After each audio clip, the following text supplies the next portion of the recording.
नमस्कार, आप देख रहे हैं खबर दृष्टिकोण चैनल और मैं हूं आपके साथ पल्लवी। खबर राजधानी लखनऊ से है।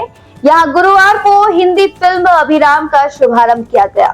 इस मौके पर फिल्म के निर्माता और निर्देशक ने फिल्म की विशेषताओं के बारे में विस्तार से जानकारी दी। बता दें कि प्रोड्यूसर ने बताया कि यह फिल्म सत्य सनातन धर्म की जड़ों से जुड़ी कहानी पर आधारित है। इसमें मनु और शत्रुपा से लेकर नैमिषारण्य की दिव्य शक्ति तक की गाथा को दर्शाया गया है।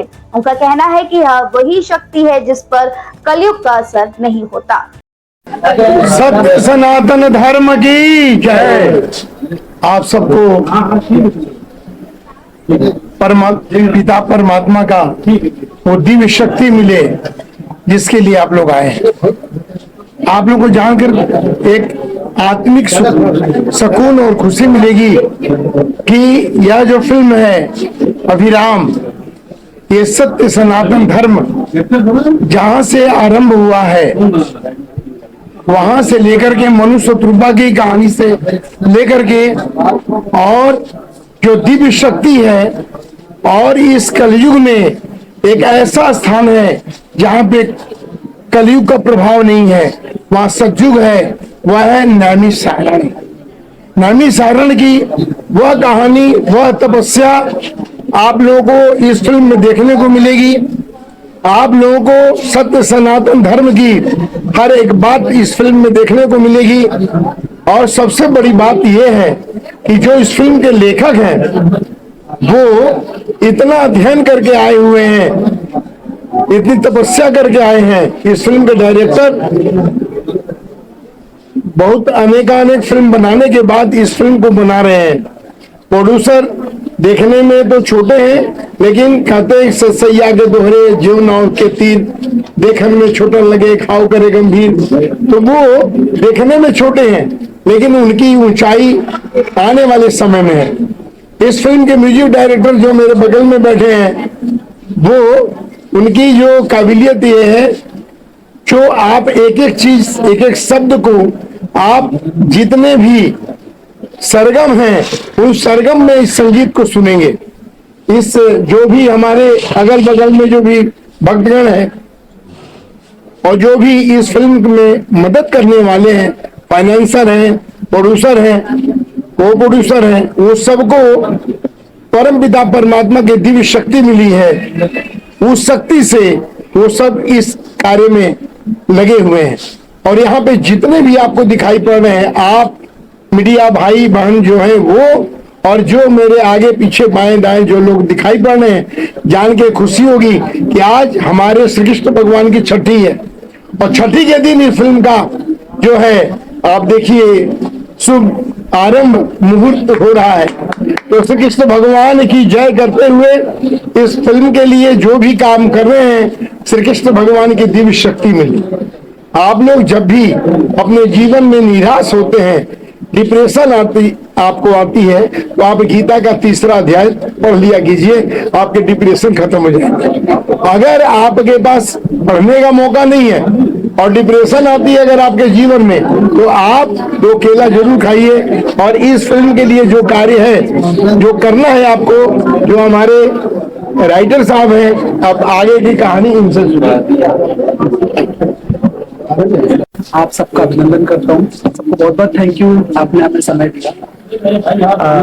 ये जो कहानी है अभिराम, जैसा कि नाम से आपको पता चल रहा है अभिराम, ये कहानी हमारी दर्शाती नैमिष पे है। आज तक बहुत सी पिक्चरें बनी है, बहुत कुछ हुआ है, किसी ने नैमिष पे कुछ दिखाने की कोशिश नहीं की। जो एक्चुअल दिखना चाहिए तो वो आज तक दिखाया नहीं है। पहले तो जानना जरूरी कि नैमिष क्या है। हम शुरू करते हैं उस काल से जब धरती ही नहीं थी, धरती का वजूद नहीं था, धरती पे कोई नहीं था, किसी को धरती क्या है क्या कुछ नहीं। भगवान ने 2 लोग भेजा, मनु शत्रुपा, जिसको आदि पुरुष आदि स्त्री भी कहा जाता है। मनु शत्रुपा आए धरती पे, काफी समय व्यतीत किया उन्होंने। हम सब उनकी औलादे हैं, हम सबके उनके पुत्र हैं। आप मनु शत्रुपा बोल लो, आदम हुआ बोल लो, एडम यू बोल लो, अर्थात एक ही व्यक्ति धरती पे आया, अपने जैसे भी उसको प्रोनाउंस करना चाह करते। कुछ समय के बाद में मनु शत्रुपा जी एक जंगल में जाते हैं और वहां पे पूजा पाठ करना शुरू करते हैं। आयु उनके हजारों वर्षों की थी, शरीर ने आत्मा तो नहीं छोड़ा, पर शरीर छूटता चला गया। भगवान विष्णु साक्षात प्रकट हुए, दर्शन दिया, और भगवान शिव ने कहा कि मनु तुमको क्या चाहिए? मनु जी ने बोला मुझे कुछ नहीं भगवान, मुझे आपका विराट रूप देखना है। विष्णु भगवान विराट रूप में वहां पे प्रकट हुए। देन विष्णु भगवान ने कहा मैं आपसे बहुत खुश हूं और मैं आगे युग में आप मनु आप राजा दशरथ हो गए और आप माता जो शत्रुपा है आप ये माता कौशल्या होंगे, मैं आपके गर्भ से जन्म लूंगा। कहानी यहाँ खत्म होती है। आगे बढ़ते हैं, समय गुजरता है। जैसा कि आप सबको पता, हम सभी जानते हैं कि असुरों का बड़ा प्रकोप हुआ करता था उस समय, देवताओं असुरों में युद्ध चल रहा था। उन चीजों को लेके ये हुआ कि देवता हार रहे थे। सारे लोग भागते गए ब्रह्मा जी के पास में। ब्रह्मा जी ने कहा कि नैमिष एक जगह है जहाँ पे एक जगह है मिश्रिक नैमिष में, वहां पे महाराज दधीच है।